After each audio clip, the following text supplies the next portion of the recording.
Hi friends, வணக்கம் and welcome to my channel. சக்ஸஸ்ஃபுல்லாக 100 days of weight loss challenge day 1 தான் பார்க்க போகிறீங்க. நல்லா ஹெல்த்தியாக சாப்பிட்டு வெயிட் லாஸ் பண்ணோம் அப்படின்னு நினச்சிங்கன்னா நம்ம பேஜை வந்து கண்டிப்பாக ஃபாலோ பண்ணுங்கள். ஸோ என்னோடய வெயிட் வந்து பார்த்திங்கன்னா 64 இருக்கேன். 64 வந்து பார்த்திங்க அப்படின்னா இன்றைக்கி செக் பண்ணும்போது 64 இருக்கேன். ஸோ போக நம்ம எப்படி குறைக்கலாம் அப்படின்றத பார்க்கலாம். அண்ட் நான் வெயிட் வந்து பார்த்திங்க அப்படின்னா டெய்லி செக் பண்ண போகிறது கிடையாது, 10 days கொண்டு தான் செக் பண்ண போகிறேன். ஸோ நான் செக் பண்ணும்போது இந்த வெயிட் தான் இருந்துச்சு. நெக்ஸ்ட் செக் பண்ணும்போது கண்டிப்பாக ஆட் பண்ணுறேன். மார்னிங் எந்திரிச்சோந்தே வந்து பார்த்திங்க அப்படின்னா ஜீரா வாட்டர் தான் எடுத்துக்கிட்டேன். ஸோ என்னோடய டயட்டில் வந்து கொஞ்சம் கேலரிஸ் அதிகமாக இருக்க மாதிரி இருக்கும். ஏன் அப்படின்னா நான் வந்து இன்னுமே வந்து பாப்பாவுக்கு ஃபீடிங் வந்து கம்ப்ளீட்டடாக நிறுத்திட்டேன்னா, அதாவது பகல் நேரம் ஃபீடிங் வந்து நிறுத்திட்டேன். பட் வந்து நைட் இன்னும் வந்து பாப்பாவுக்கு ஃபீட் பண்ணிட்டு தான் இருக்கேன். ஸோ அதனால் என்னோடய டின்னர் வந்து கொஞ்சம் ஹெவியாக இருக்கிற மாதிரி தான் இருக்கும். ஸோ இதுக்கப்புறம் வந்து பார்த்திங்க அப்படின்னா குடிச்சிட்டு அதுக்கப்புறம் வந்து கொஞ்சமாக ஒர்க் அவுட் பண்ண ஆரம்பித்தேன். ஸோ எனக்கு வந்து கையில் அந்த மாதிரியான இடங்களில் சதை இருக்கிறனால அது வந்து கொஞ்சம் கம்மி பண்ணணும் அப்படின்றனால எக்ஸசைஸ் பண்ண ஸ்டார்ட் பண்ணேன். எனக்கு தெரிஞ்ச எக்ஸசைஸை நான் பண்ணிகிட்ருக்கேன். ஏதாவது சின்ன யூடியூப் வீடியோஸ், அதுக்கப்புறம் வந்து சின்னதாக ஆக்டிவிட்டீஸ் பண்ணுறது மூலிமா கொஞ்சம் நமக்கு வந்து உடம்பு வந்து ஆக்டிவாகவே இருக்கும். நீங்கள் வந்து ப்ராப்பராக வந்து வெயிட் லாஸ் பண்ணுறீங்க அப்படின்ற பட்சத்தில் நீங்கள் டயட் ஃபாலோ பண்ணிவிட்டு ஒரு காலையில் ஒரு 1/2 hour, ஈவினிங் ஒரு 1/2 hour வாக்கிங், சின்ன குட்டி எக்ஸசைஸ் பண்ணிங்கனாலே உங்களுக்கு வந்து வெயிட் நல்லாவே ரெடியூஸ் ஆகும்.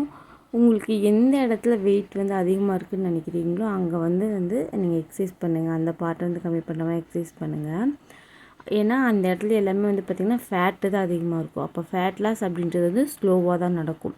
அதாவது தண்ணி இல்லை வந்து தண்ணி மூலிமா உடம்பு வந்திருக்கு, இல்லை வந்து ரொம்ப உங்களுக்கு வந்து கேஸ் பிடிக்கும் அதனால உடம்பு வந்திருக்கு அப்படின்னா இதில் வந்து சீக்கிரமாக கம்மியாகிடும். பட் ஃபேட் லாஸ் வந்து அவ்வளோ சீக்கிரமாக வந்து கம்மியாகாது. நம்ம எவ்வளோ ஆக்டிவாக நம்ம உடம்பு வச்சுக்கிறோமோ அந்தளவுக்கு தான் வந்து ஃபேட் வந்து உங்களுக்கு குறையும். அதை வந்து முக்கியமாக வச்சுக்கோங்க. எனக்குமே இந்த தையெல்லாம் வந்து இந்த மாதிரி இருக்கிற இடத்துல வந்து வெயிட் லாஸ் பண்ணணும் அப்படின்றதுனால தான் கொஞ்சமாக பண்ணுறேன்.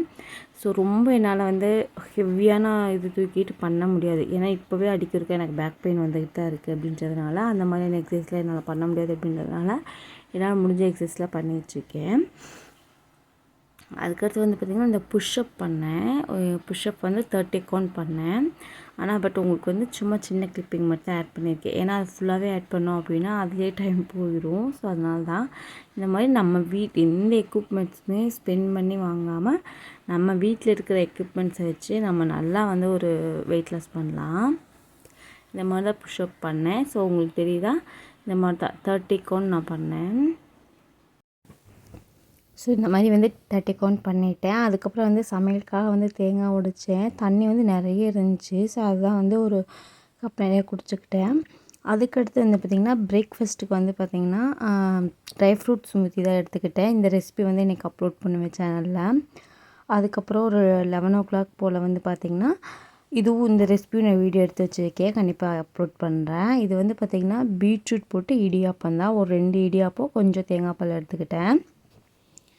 ஸோ எல்லாமே நம்ம ஃபுட் எல்லாமே சாப்பிட்லாம் வெயிட் லாஸில். பட் ஆனால் குவான்டிட்டி அப்படின்றது தான் ரொம்ப முக்கியம், எவ்வளோ சாப்பிட்றோம் அப்படின்றது. ஸோ நான் 2 இடியாப்பம் போட்டு தேங்காய் பால் போட்டு சாப்பிட்டுக்கிட்டேன். தேங்காய் பால் வந்து நீங்கள் வந்து வெயிட் லாஸில் வந்து எடுத்துக்கலாம். அதான் சொல்கிறேன் இல்லையா, பிரேக்ஃபாஸ்ட்டாக எடுத்துக்கணும். சும்மா இதையும் சாப்பிட்டு எக்ஸ்ட்ராவாக சாப்பிட்டோம் அப்படின்னா தான் நமக்கு வெயிட் அதிகமாகும், குறையாது. ஸோ அதை எடுத்து சாப்பிட்டுட்டு இருந்தேன். அதுக்கடுத்து வந்து பார்த்திங்கன்னா ஒரு 11 o'clock போல் வந்து இந்த கொஞ்சம் தர்பூசணி சாப்பிட்டேன். வாட்டர்மெலனாக சாப்பிடும்போது ஃபில்லிங்காக இருக்கும். உங்களுக்கு அடுத்தது கிரேவிங்ஸ் வந்து இது பண்ணும். அதுக்கடுத்து வந்து பார்த்திங்க அப்படின்னா ஒரு 12:30 போல் வந்து இந்த பர்ஃபி ஒன்று சாப்பிட்டேன். ஏதோ ஸ்வீட் கிரேவிங்ஸ் சாப்பிட்ற போல் இருந்துச்சு, அதனால தான் வந்து எள்ளு பர்ஃபி வந்து சாப்பிட்டேன். மதியானம் லஞ்சுக்கு வந்து பார்த்திங்கன்னா முட்டைக்கோஸ், அதாவது முள்ளங்கி சாம்பார், அதுக்கப்புறம் பீட்ரூட் பொரியல் சாப்பிட்டேன். ஸோ கொஞ்சம் தர்பூசணியெல்லாம் சாப்பிட்டோம்னா ஹெவியாக இருந்துச்சு. ஸோ அதனால தான் வந்து பார்த்திங்கன்னா இந்த அளவாக மட்டும் சாப்பிட்டுக்கிட்டேன். ரைஸ் பார்க்கும்போது அதிகமாக இருக்கிற மாதிரி இருக்கும், பட் ஆனால் அது 150 கிராம் ரைஸ் தான். ஈவினிங் வந்து பார்த்திங்க அப்படின்னா ஒரு டீ குடித்தேன். ஸோ நாடு சக்கரை போட்டு தான் டீ குடித்தேன். அது கூட 2 வரைக்கும் சாப்பிட்டுட்டேன். நான் முன்னாடியே சொன்ன மாதிரி தான், நீங்கள் நார்மலாக இருக்கீங்க அப்படின்னா இந்த டீயை வந்து நீங்கள் அவாய்ட் பண்ணிக்கோங்க. நான் வந்து பாப்பாவுக்கு ஃபீட் பண்ணுறனால எனக்கு கொஞ்சம் எக்ஸ்ட்ரா கேலரிஸ் தேவைப்படும் அப்படின்றதுனால தான் அந்த டீ வந்து குடித்தேன். 2 வரைக்கும் சாப்பிட்டேன். அதுக்கப்புறம் நைட்டுக்கு வந்து பார்த்திங்கன்னா சம்பா கோதுமையில் வந்து உப்புமா செஞ்சு சாப்பிட்டேன். ஸோ இதுவுமே ரெசிபி எடுத்திருக்கேன், கண்டிப்பாக வந்து ஃப்யூச்சரில் அப்லோட் பண்ணுறேன். ஸோ அவ்வளோதான், டே 1 வந்து சூப்பராக கம்ப்ளீட் பண்ணியாச்சு. ஈவினிங் வந்து ஒரு 1/2 அன் ஹவர் வந்து பார்த்திங்கன்னா வாக்கிங் போனேன். ஸோ சூப்பராக வந்து டே 1 வந்து கம்ப்ளீட் பண்ணியாச்சு. ஸோ நெக்ஸ்ட் வீடியோவில் பார்க்கலாம். கண்டிப்பாக நீங்களும் வந்து உங்களோட எக்ஸ்பீரியன்ஸை எங்களோட ஷேர் பண்ணிக்கோங்க.